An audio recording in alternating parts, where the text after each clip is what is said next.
Ganito guys ang weather namin. Kaya pala nawala ang signal ko guys. Today is Monday. Katatapos ko lang mag-live. Monday the 10th of February. Ayan, kahit magandang panahon, kanina sabi ko, it's a beautiful day at ito ang sumunod na pangyayari. Napakalakas ng ulan.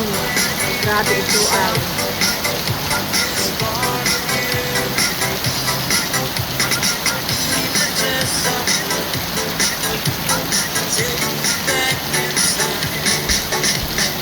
ganito guys ang weather dito sa Australia.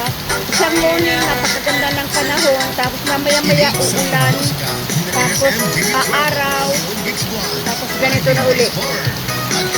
Hindi na ako nagtataka why signal is confusing. No? Kaya, I hope you understand na hindi ako makalay pag wala tayong signal. Lahat naman, di ba? Kaya ganito nangyari po dito sa amin guys. I'm sorry kung hindi ako makakita sa mga live ninyo dahil signal po ang problema natin. Just like I said guys, today is a Monday, 10th of February, as in, kakain ko lang guys ng aking live dahil nga, I have to force to in live dahil ang signal is wala na. Talagang nag-ikot nga, di ba? Nakita nyo naman. Thank you all for the support guys. Ingat-ingat kayong lahat. Ulan lang naman dito sa MDS. Buti na lang walang hangin.